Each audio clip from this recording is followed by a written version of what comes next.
Isa ka ba sa mga naniniwala sa kasabihang age doesn't matter? Sa larangan ng pag-ibig basta nasa legal na edad na kayong dalawa ay walang kaso yon kahit gaano pa kalaki ang agwat ng inyong edad.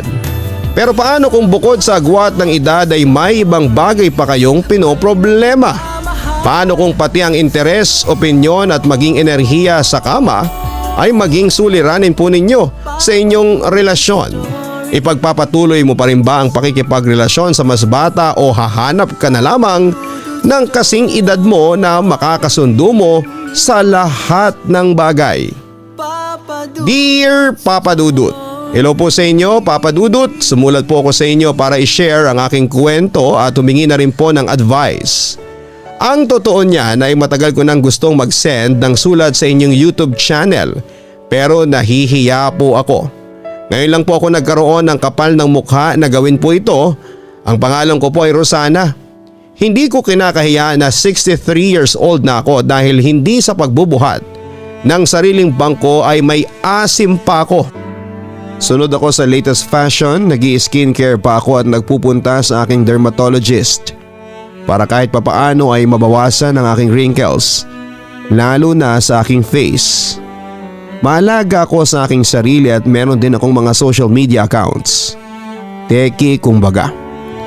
Hindi ko pinapabayaan ng self ko, Papa Dudut. Ginagawa ko ang lahat para kahit papaano ay magmukha akong bata at malakas.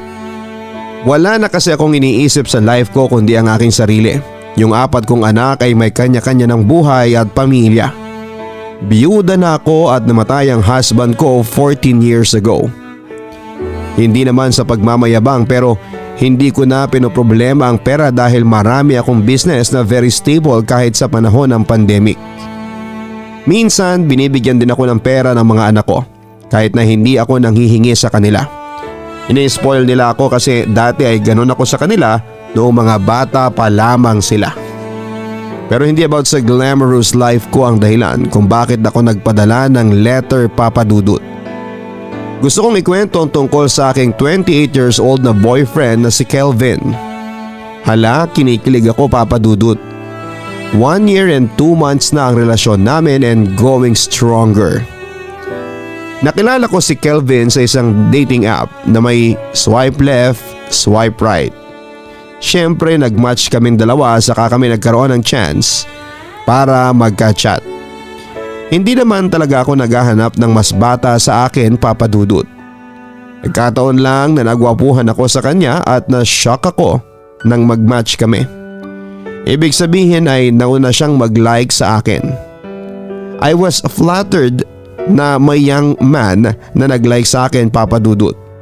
Kahit na mga pictures ko roon ay walang filter at hindi naka-hide ang edad ko. Sinabi ko sa chat na bakit niya ako nilike at ang sabi ni Kevin ay mas gusto raw niya talaga ang karelasyon na mas matanda sa kanya kaysa sa bata o kaedad niya. Gusto niya raw ang matured ng mag-isip, sawa na raw siyang mag-baby sa mga mas bata o kaedad niya. Ang gusto niya raw ay yung siya naman ang ibibaby. Sa sinabi niyo ni Kelvin ay napaisip ako, Papa Dudut. Aaminin ko na ginudge ko kaagad siya. Naisip ko na baka sugar mommy ang hinahanap niya at hindi isang serious and long-term relationship. Ganon kasi ang hinahanap ko sa dating app na yon. Baka peperahan niya lang ako, sabi ko pa sa sarili ko.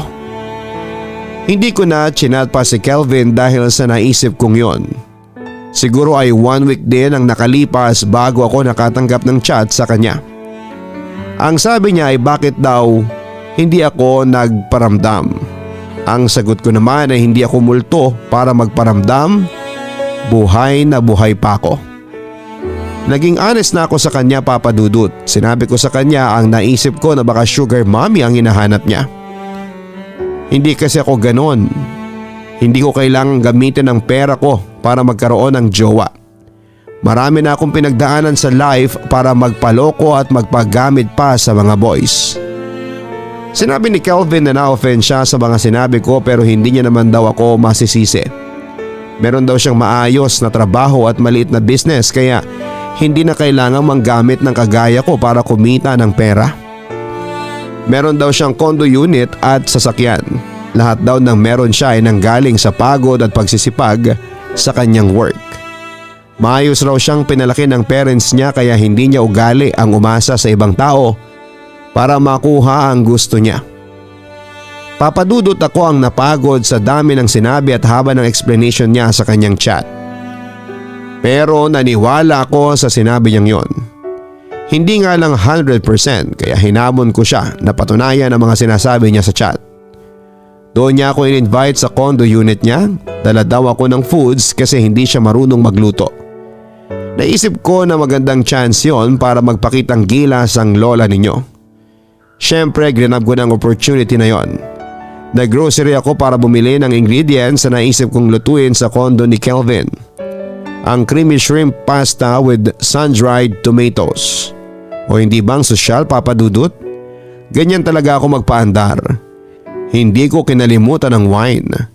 Kumuha na lamang ako sa minibar sa aking bahay. Maluwag na ang time na yon at wala pa naman akong 65 years old kaya nakakalabas ako kahit na pandemic. Saka extra ingat ako. Nagpaswab pa ako bago pumunta kina Kevin at ganon din siya. Siya nga nagsuggest na dapat ay magpaswab kami bago kami magkita. Parehas kaming negative kaya na-push ang aming first meet-up. Hindi yun ang first time ko makipag-meet sa isang stranger. Kaya aware ako na pwedeng masamang tao ang imimit ko. At ready ako sa ganong senaryo, Papa Dudut. May baon akong pepper spray tapos yung driver ko ay nasa parking lot ng condominium building. Ang sabi ko kapag nag-call ako sa kanya ay akyatin niya ako kaagad sa unit ni Kelvin. Ang ibig sabihin ay may hindi magandang nangyayari sa akin. Pinaghandaan ko ang pagkikita namin ni Kelvin at hindi ako sumasabak sa gyera nang hindi ako extra beautiful. Nag-makeup ako at nagbihis ng maganda at sinigurado ko na mabango ako at naghilod ng buong katawan. Just in case lang, Papa Dudut. Please don't judge me. Pero ready ako. Hindi ko pa rin maiwasan ang kabahan at pagkabukas ni Kelvin sa pinto ng unit niya ay tumalon ang puso ko. Para akong nawala ng lakas, Papa Dudut. Mas gwapo siya sa personal. Gusto ko na nga kaagad siyang sunggaban at kalimutan ang pagluluto ng creamy shrimp pasta na yon. Pero pinigilan ko ang sarili ko. Dapat ay matandang dalagang Pilipina pa rin. Kaunting chit-chat ang sabi niya. Hindi raw ako mukhang nasa 60. Para daw ako nasa mid-40s lang. Nag-start na rin ako magluto. Nakakailang nga kasi pinapanood niya ako habang abala ko sa kitchen niya. Ang sabi pa niya ang hot ko raw sa suot kong apron. Kinilig tuloy ako ang kaloob-looban ng aking pagkatao, Papa Dudut. Hindi naman ako napahiya sa niluto ko para kay Kelvin, Papa Dudut. Aniya diet siya pero kung ganun daw kasarap ang ipapakain sa kanya ay kakalimutan na raw niya ang mag-diet. Akala ko ay hanggang dinner lang ako sa unit niya pero nang maglabas siya ng isang bote ng whiskey ay napasabi ako ng it will be a long night. Totoo ang kasabihan na kapag may alak, may balak.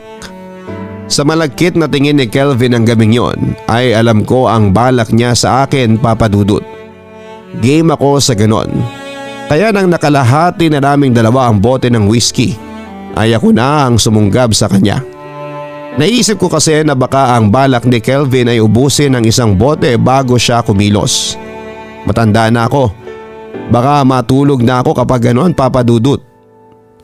Para akong isang pusang gutom na gutom tapos ay nakakita ng isda at si Kelvin ang isda, Papa Dudut. Gusto ko sanang ikwento ang detalyado na pangyayari sa amin ni Kelvin ng gabing yon. Pero baka ma-MTRCB tayo kaya wag na lang, Papa Dudut. Isa lang ang masasabi ko, hindi ko kinaya ang energy ni Kelvin pagdating sa kama. Dahil siguro sa bata pa siya kaya siya ganon. Tapos ang dami pa niyang positions na gustong gawin na hindi ko nakaya dahil malutong na ang mga buto ko. Talagang napatawag ako sa lahat ng mga santo sa kalangitan, Papa Dudut, dahil sa ginawa namin pareho.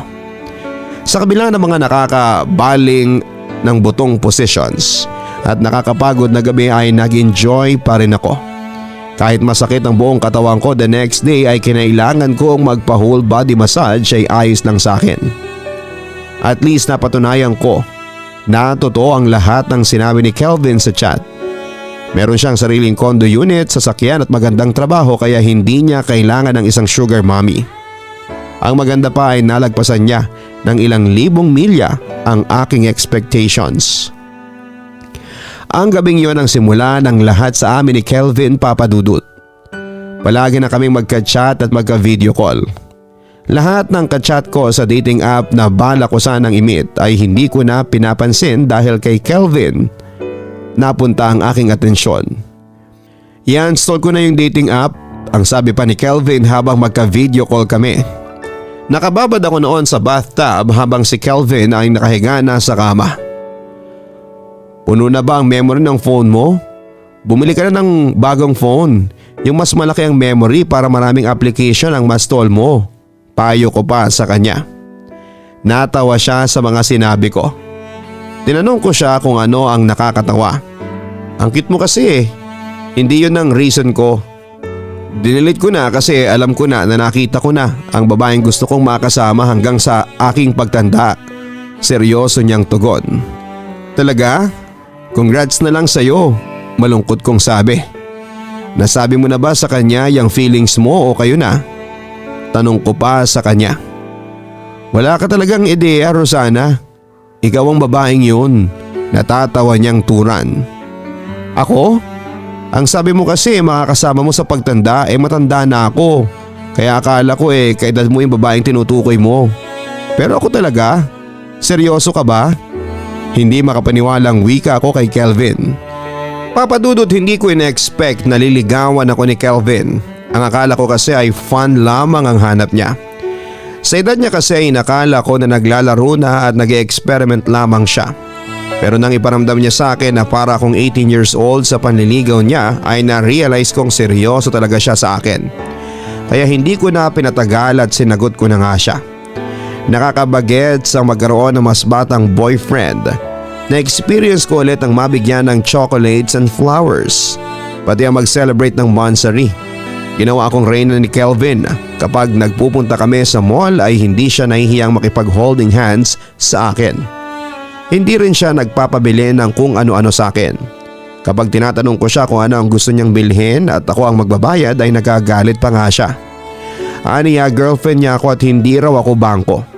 Kung meron man daw siyang gustong bilhin ay may sarili siyang pera at hindi ko na siya kailangan na ilibre. Ang pagiging masinop sa pera ang isa sa mga hinangaan ko kay Kelvin bukod sa gwapo siya at may abs. Alam niya kung saan niya ilalagay ang perang pinaghirapan niyang kitain. Nagagawa pa niyang tumulong sa family niya at magkaroon ng kung ano-anong insurance. Sabi pa niya hindi porket merong pera ay gagastusin na. Mas gusto raw niyang mag-ipon para sa future. Hindi naman daw masama ang bigyan ng reward ang sarili paminsan-minsan. Pero dapat ay priority pa rin ang future. Bihira akong makakilala ng taong nasa edad ni Kelvin na ganong mag-isip pagdating sa pera. Hindi ko tuloy alam kung ano ang kabutihan ng ginawa ko para ibigay ni Lord si Kelvin sa akin. Talagang nasabi ko pa na makakahanap pa rin tayo ng pag-ibig sa gitna ng pandemic. Masarap pala, Papa Dudut. Pagkasarap-sarap pala ang magkaroon ng jowang mas bata. Lalo na kung si Kelvin. Hindi niya pinaparamdam sa akin na mas matanda ako sa kanya ng maraming taon. Nagkaroon kasi ako ng jowa bago siya na kasing edad ko. Ayos naman siya kaya lang nakipag-break agad ako kasi feeling ko ay wala akong jowa. Alas 9 pa lamang ng gabi ay tulog na. Wala tuloy akong ka-video call hanggang madaling araw. Tapos ang tamad lumabas ng bahay. Hindi ako masamahan sa mall kapag gusto kong mag-shopping. Patay na patay din ang sex life ko sa kanya, Papa Dudut. Ang bilis pang mapagod. Ibang experience ang ibinigay sa akin ni Kelvin para ako nagbayad ng premium sa pagkakaroon ng boyfriend tapos ang daming freebies. Nasasabayan niya ako sa gusto ko. Meron pa akong personal na masahista kapag sumasakit ang katawan ko o kaya ay tuhod ko dahil sa rayuma. Ang maganda pa ay mahilig mag-travel si Kelvin at ako ang naging instant travel buddy niya. Isinasama niya ako sa mga gandang beach dito sa bansa natin. Sa loob ng 3 buwan na magkarelasyon kami ay nakaakyat na kami ng 2 bundok. Feeling bagets tuloy ako kasi parang binigyan niya ako ng lakas para gawin ang mga bagay na yon sa kabila ng edad ko. Yun nga lang, may mga pagkakataon na nasisira ang mood namin dahil sa mga tao sa aming paligid. Pinost kasi ako ni Kelvin sa Facebook niya at very proud niyang nilagay ang caption na ako ang girlfriend niya. And of course ay tuwang-tuwa ako. Feeling teenager ako that time, Papa Dudut. Pakiramdam ko ay bumalik ang aking pagkabirhen.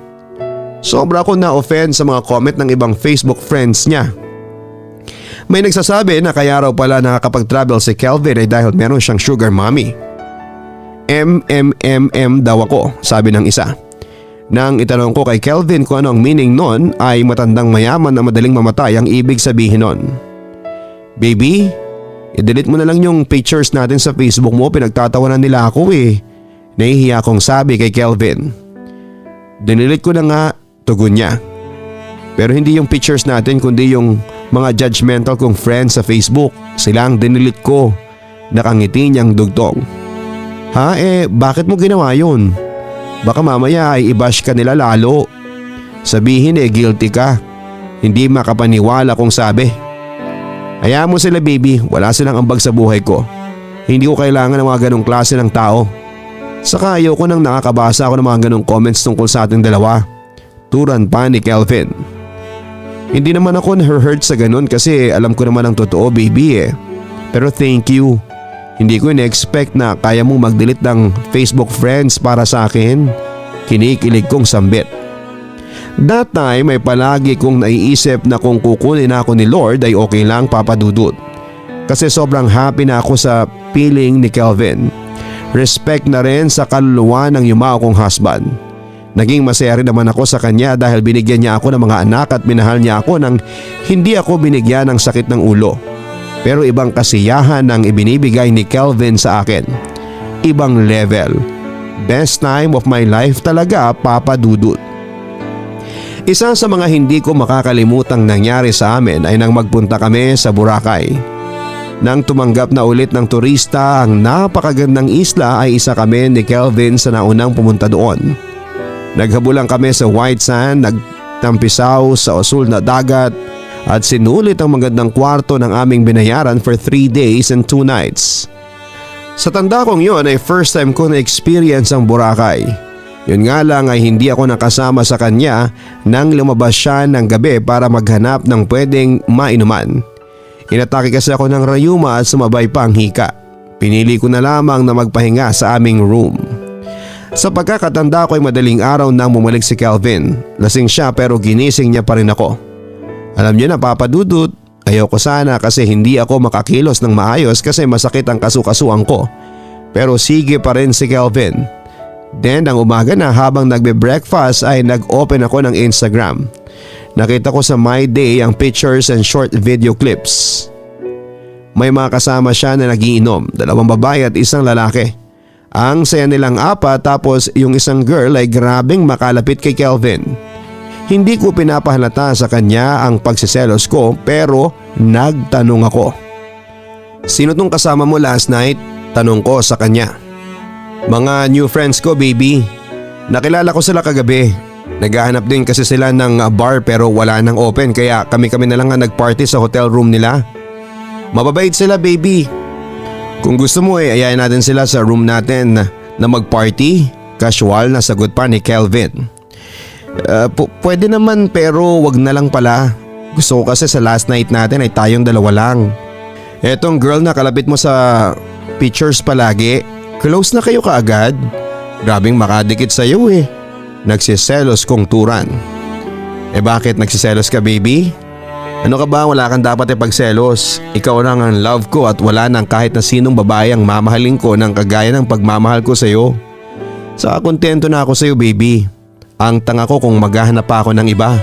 May pagkindad pa niyang sagot. To be honest, nang makita ko ang pictures ninyo ng girl ay natakot talaga ako.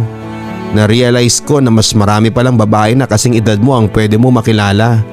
Yung mas sexy sila, mas maganda at mas bata kumpara sa akin. Malaki ang chance na magkagusto ka sa kanila. Nai-insecure kong sabi kay Kelvin. Baby, imposible ang sinasabi mo. Okay, maging realistic tayo. Yes, marami ang mga mas maganda, sexy at mas bata sa'yo pero ikaw ang mahal ko. Yun ang wala sila, baby. Kaya huwag ka nang ma-insecure dyan. Kahit iharap mo ako sa isang dang magandang babae ay tatalikuran ko silang lahat. Haharap ako sa iyo at ikaw pa rin ang pipiliin ko. Seryosong sambit naman ni Kelvin. Kilig na naman ako, Papa Dudut. Kung bibigyan ng award ang mga lalaking mahusay magpakilig ay baka meron na si Kelvin. Uso ang marites ngayon at hindi ako nakaligtas sa kanila. Mismong mga kaibigan ko pa ang nagsasabi sa akin na baka raw iwanan din ako ni Kelvin at maghanap ng kaedad nito. Napraning ako sa mga sinasabi ng friends ko pero si Kelvin ang nagpapakalma sa puso ko. Palagi niyang pinapaalala sa akin na wala akong dapat na ikatakot dahil ako na ang nakikita niya na makakasama niya sa panghabang buhay. Ang ginawa ko ay hindi ko na lamang masyadong kinakausap ang mga kaibigan ko na kung ano-ano ang sinasabi tungkol sa relationship ko with Kelvin. Pasok sa isang tenga, labas sa kabila. Ganon ang ginagawa ko. Sa first 6 months ng relationships namin ni Kelvin ay nagagawa ko pa siyang sabayan at nasasamahan sa lahat ng activities niya. Travel, mountain climbing, pagpupuyat at kahit ang mobile gaming ay natutunan ko na rin. Ang gusto ko kasi ay maging best girlfriend para sa kanya. Yung hindi na talaga siya maghahanap kasi all-in-one ako. Girlfriend, kaibigan, travel buddy, nanay at kahit lola ay pwedeng-pwede ako, Papa Dudut. Kaya lang kahit na anong gawin kong pagsabay sa energy ni Kelvin ay katawan ko naman ang sumusuko. Inaya niya kasi ako sa isang theme park kasi open na raw. Sumama naman ako, akala ko ay mamamasyal lamang kami sa theme park. Hindi ko kasi alam na wala palang takot sa extreme rides si Kelvin. Lahat yata ng nakakatakot na rides ay sinakyan niya at syempre kasama ako. Pakiramdam ko ng araw na yun ay katapusan ko na. Ilang beses na humiwalay ang kaluluwa ko dahil sa mga extreme rides. Pagkatapos noon ng theme park ay sa kondo niya kami umuwi. Of course, dinala niya ako sa kwarto niya at nag-aya siya. Pagod na pagod ang katawang lupa ko pero dahil sa takot ko na baka humanap si Kelvin ng iba na paglalabasan nito ng init ng kanyang katawan ay pumayag na ako. Kahit gusto kong sabihin sa kanya na gusto ko na magpahinga at matanda na ako. Nag-start na ako magkaroon ng problem kay Kelvin, Papa Dudut. Grabe kasi ang energy sa lahat ng bagay. As in bigay todo siya. Akala ko noong una ay kaya ko siyang sabayan. Noong una lang pala. Kasi nitong huli ay katawan ko na ang sumusuko. May mga pagkakataon pa nga na kahit na hindi ko kayang samahan siya na lumabas ay hindi ko sinasabi sa kanya para lamang masabi na kaya ko siyang sabayan sa lahat ng bagay.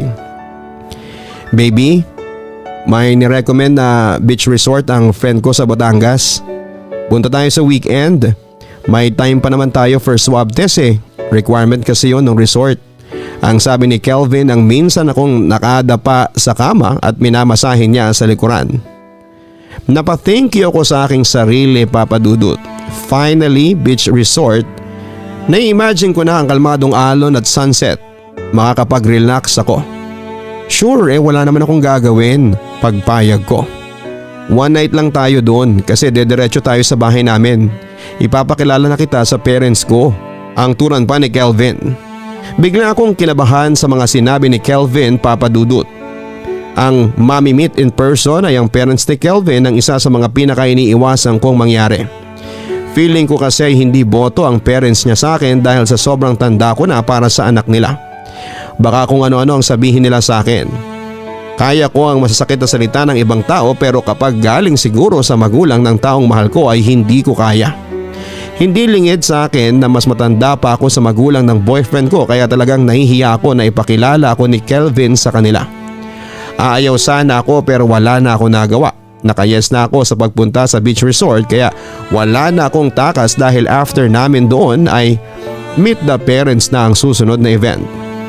I am a woman of dignity and confidence pero tiklop talaga ako pagdating sa parents ni Kelvin.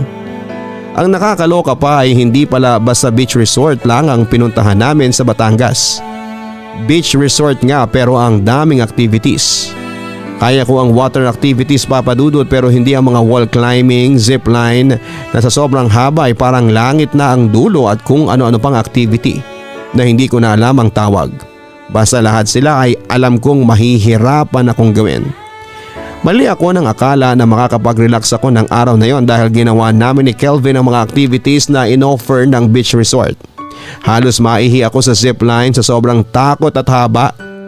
Tinis ko na lamang ang lahat para kay Kelvin at baka masabihan pa niya akong KJ kapag tumanggi akong samahan siya sa mga gusto niyang gawin. Pagsabit ng oras ng pagtulog namin ay para ako nagbuhat ng gym ng 5 hours. Ang sakit ng buong katawan ko papadudot. Talagang nanlupaypay ako at hindi ko na nagawang mag-dinner. Humiga na lamang ako at sinabi ko na kay Kelvin ang nararamdaman ko. Ang ginawa niya ay minasahin na lamang niya ako. Nakaramdam yata siya na hindi ko na talaga kaya na kumilos kaya hinayaan niya akong matulog. Pinag-take out pa niya ako ng food para sa kwarto na ako kumain. Sweet and caring pa rin naman siya kahit na ang pagsama sa mga activities niya sa life ang magiging dahilan ng aking pakikipagkita kay San Pedro sa langit.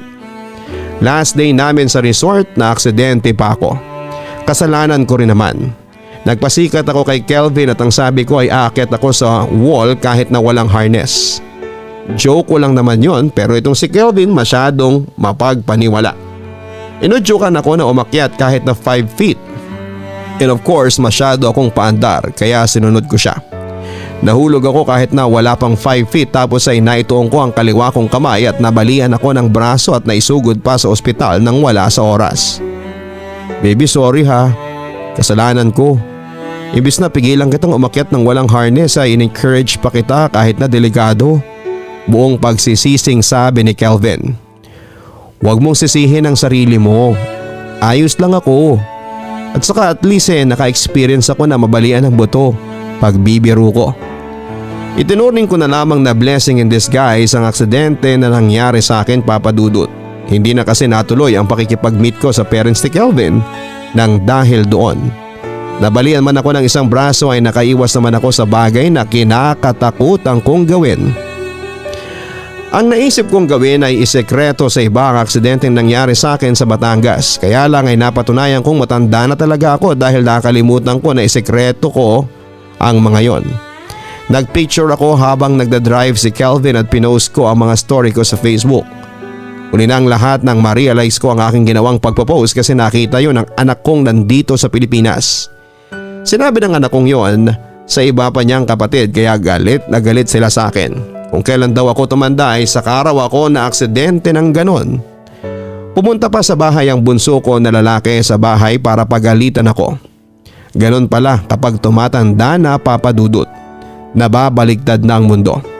Dati kasi ako ang nagbubunganga sa mga anak ko noong mga bata pa sila pero ngayon ay sila na ang nagbubunganga sa akin. Akala ko ba yung sabi mo ay maalaga si Kelvin, Mami? Bakit hinayaan niya na mangyari yan sa'yo? May inis na tura ng bunso ko. Don't blame Kelvin. Ako ang may gawa nito sa aking sarili. And besides, nag-enjoy ako sa experience namin sa resort na yon. Hayaan niyo na lang akong gawin ang lahat ng gusto ko, anak. Matanda na ako at malapit na akong mamatay. Tugon ko. So ginagawa mong parang mapaaga ang pagkamatay mo, Mami? Sigaw niya sa akin. OA ka sa mapaaga ha? Sigaw ko rin. Kung ano-ano na lang ang pinaggagawa ni Kelvin sa inyo. Hindi ba siya aware na 63 years old ka na? Ano mga akala niya 23 ka pa lang? Ang dapat sa iyo ay nagre-relax na lang. Dapat nasa bahay ka na lang, Mami. Labas ka pa ng labas, alam mo namang may COVID pa rin eh. Giit pa niya. Nag-iingat ako saka hindi ako pinipilit ni Kelvin na gawin ang lahat ng mga yon. Kahit ayain niya ako na mag-skydiving at bungee jumping, sasama ako. Ang importante ay happy ako sa ginagawa ko. Nakita mo ba yung pictures and videos ko sa theme park? Ang dami nag-comment na ang tapang ko raw pagmamalaki ko pa. Pero marami rin sa mga friends ko ang nagtatanong sa akin kung hindi ka raw ba nakaka-experience ng rides nung kabataan mo at ngayon mo ginagawa. Mami, nakakahiya. Iling ng bunso ko. Kung iisipin ko pang sasabihin ng ibang tao, hindi ako magiging masaya. Pangangatwiran ko. Walang nagawa ang bunso ko kaya umalis na lamang siya. Kahit na hindi sabihin ng mga anak ko ay nararamdaman ko na hindi sila boto kay Kelvin para sa akin. Naintindihan ko sila lalo na ang mga sinabi ng bunso kong anak Papa Dudut. Nag-aalala lamang sila sa akin kaya sila nagagalit. Ang ayaw ko lamang talaga ay dinadamay nila sa galit si Kelvin. Totoo naman kasi na hindi niya ako pinipilit kapag may gagawin kaming something extreme. Pwede akong tumanggi pero hindi ko yan ginagawa. Kasi takot ako na humanap siya ng ibang makakasama niya na makakayang gawin ang lahat ng gusto niyang gawin. At dahil sa nagpapagaling ako sa nabali kong braso ay stay at home ako ng ilang araw Papa Dudut. Bawal na muna akong lumabas. Hindi rin ako napupuntahan ni Kelvin dahil lang sabi niya ay natambakan siya ng trabaho. Pero napataas ang isang kilay ko na magpaalam siya sa akin na pupunta ulit ng Batangas. Gusto raw niyang kumuha ng free diving lesson. Nainganyo daw siya ng isang Facebook group para sa mga free divers. Gusto ko sanang sumama pero naisip ko na mapapagalitan ako ng mga anak ko. Siyempre hindi pa nga magaling ang braso ko ay sisigin na naman ako sa diving. Pinayagan ko si Kelvin pero naroon ang takot ko. Iniisip ko na baka may makilala siya roon na magiging kasundo niya tapos yun na ang makakasama niya sa lahat ng gusto niyang gawin at puntahan. Baka ma-realize ni Kelvin na mas okay ang mas bata kesa sa matandang kagaya ko na marupok na ang buto sa katawan. 1 week si Kelvin sa free diving lesson niya. Kinakain ako ng selos sa bawat pictures na sinesend niya sa akin. Hindi naman siya nakakalimot na i-update ako sa mga bagay-bagay na ginagawa niya. Kaya lang ay naiinis ako kasi hindi niya ako kasama. Kaya pagbalik niya sa condo unit niya ay nagpumilit talaga ako na puntahan siya. Miss na miss ko na siya. Saka gusto kong bumawi kami sa maraming araw na hindi kami magkasama. Magaling na naman kahit papaano ang braso ko. Hindi na masakit basta huwag lang hahawakan ng madiin. Sakto rin na dumating yung in-order kong special handcuffs o posas sa isang online shop application. May napanood kasi ako na ginagamit yon ng couple sa kama. Maganda yung posas Papa Dudut. May kulay pulang balahibo na nakabalot kaya ang sexing tignan. Nag-dinner muna kami ni Kelvin at pagkatapos ay nag-wine. Excited akong ipakita sa kanya ang 2 posas na nabili ko online. As expected ay natuwa si Kelvin kasi naging experimental na rin daw ako kagaya niya. At para mas nakaka-excite ay nagsuot ako ng super sexy na lingerie Papa Dudut. Kahit marami na akong kulubot sa katawan ay na-feel ko na kasing katawan ko si Kim Domingo nang suotin ko ang lingerie. Gawa sa kahoy ang headboard ng kama ni Kelvin. Sakto kasi pwede talagang gamitin yung posas. Ako ang ipinosas Papa Dudut, 2 kamay ko ang ipinosas ni Kelvin sa magkabilang dulo ng headboard. Feeling ko tuloy ay isa akong daing na bangus na nakabulatlat ang buong pagkatao. Fast forward na tayo Papa Dudut. Natapos kami ni Kelvin ang parehas kaming happy. Ito na ang naging problema. Sa katangahan ko o dala na rin siguro ng pagiging makakalimutin dahil sa edad ay nakalimutan kong dalhin ng susi ng mga posas. Sinubukan ni Kelvin na alisin ang posas pero hindi niya kaya. Napapaaray na lamang ako kapag pinupwersa niya. Wala na kaming choice kundi ang humingi ng tulong. Maswerte kami na merong maintenance staff ang condominium building na yon ng ganung oras. May isang pinapunta ang management after na sabihin ni Kelvin na aksidente akong ipinosas sa kama. Tinakpan na lamang ni Kelvin ang kumot ang katawan ko kasi hindi pa ako makapagbihis ng maayos dahil sa posas. Hiyang-hiya ako nang dumating ang lalaking maintenance staff na may dalang lagare. Mas lalo akong nahiya nang makita ko na nakita niya ang lingerie sa sahig. Nakalimutan pang itago ni Kelvin yon. Habang nilalagari ng lalaki ang headboard ng kama para makawala na ako, ay hindi ako makatingin sa kanya. Nagpasalamat na lamang ako na sinuotan ako ni Kelvin ng face mask. At least hindi nakikita ng lalaki ang buong mukha ko. Si Kelvin naman ay nasa isang sulok at namumula nang dahil sa pinipigilan niya ang pagtawa. Talagang nagawa pa niyang tawanan ng sitwasyon kong yon Papa Dudut. Epic fail talaga ang nangyari ng gabing yon kaya kahit siguro nasa kabilang buhay na ako ay hindi ko pa rin yon makakalimutan. Last Christmas and New Year ay magkasama kaming nag-celebrate sa bahay ko. Masaya ako kasi naka-experience ako na may kasama na ulit na mag-celebrate ng Pasko at Bagong Taon. Yung mga anak ko na nandito sa Pilipinas ay may kanya-kanya ng ganap kapag holiday season kaya hindi ko sila nakakasama kapag ganong okasyon. Happy New Year baby! Sana marami pang New Year ang dumaan na magkasama tayong dalawa. Pagbati ni Kelvin sa akin. Of course, ikaw na makakasama ko sa lahat ng New Year sa life ko. Tugon ko naman. Napansin ko na naging super extra sweet si Kelvin sa akin after ng bagong taon. Kaya may nafe-feel ako na may gusto siyang sabihin na hindi niya masabi sa akin. Kung ano ang reason niya ay hindi ko alam, Papa Dudut. Hanggang isang araw nang magkasama kami sa condo unit niya ay may sinabi siya sa akin. Aniya, inoferan siya ng company nila na magtrabaho on-site.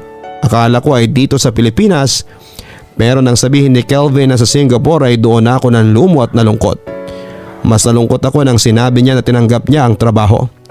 2 years siya doon. Sabi pa niya ay kailangan niya yung gawin para sa inaasam niyang promotion. Para raw makapag-ipon siya ng mabilis para magpakasal na kaming dalawa. Gusto niya raw akong bigyan ng wedding day na nararapat sa akin. Pakakasalan niya raw ako kung papayag ako. Proposal na pala ang nangyari. Nag-yes naman ako sa kanya pero malungkot pa rin ako, Papa Dudut. Kailan ka pala aalis? This year na ba?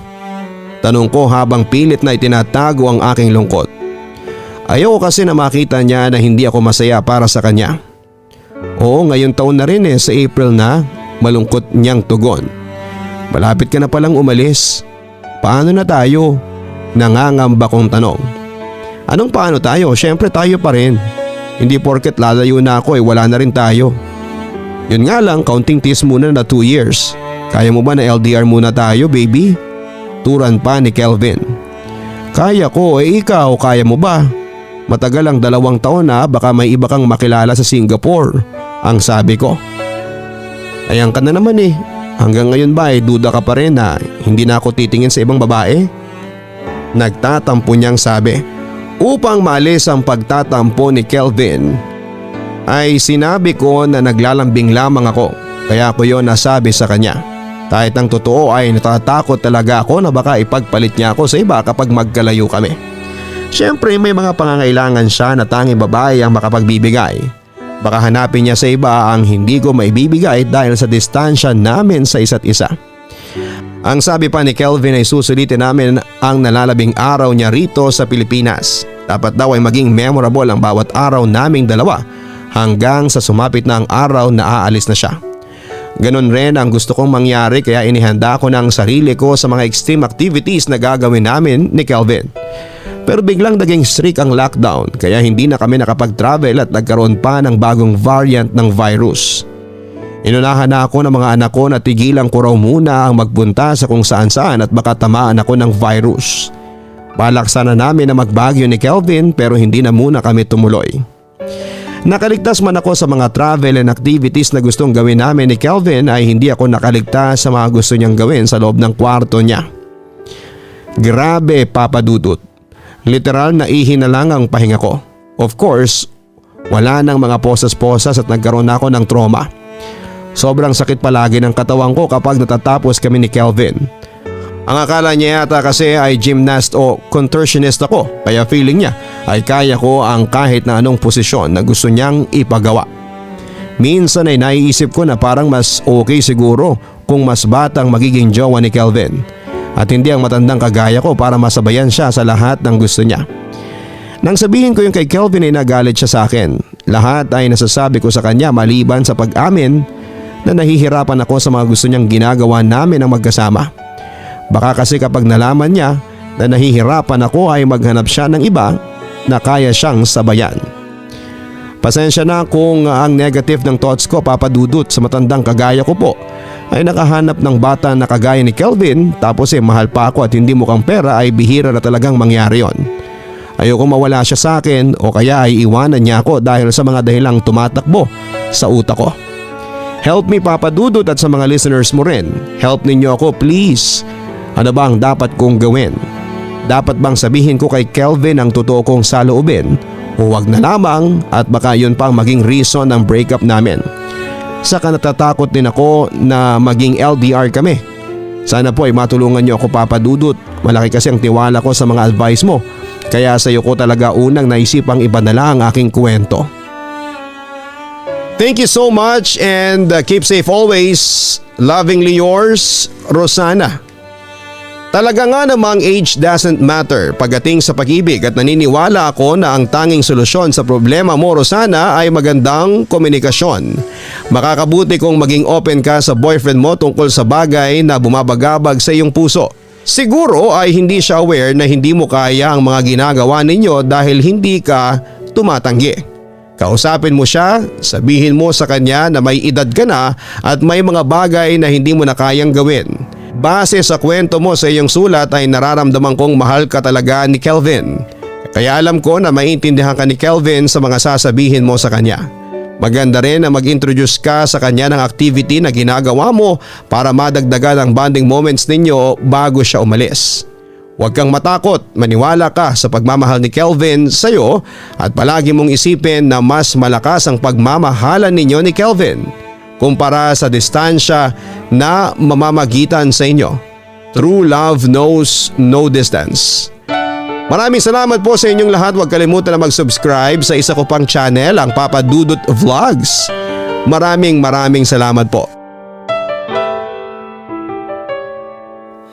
Ang buhay ay mahiwaga,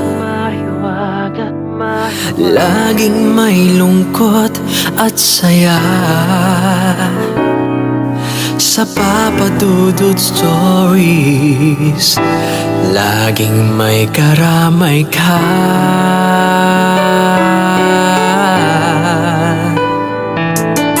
Mga problemang kaibigan, dito ay pakikinggan ka. Sa Papa Dudut Stories, kami ay iyong kasama. Dito sa Papa Dudut Stories, ikaw ay hindi nag-iisa.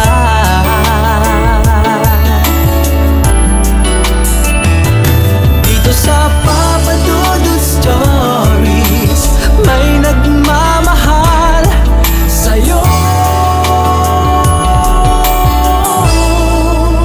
Papa Dudut Stories, Papa Dudut Stories, Papa Dudut Stories.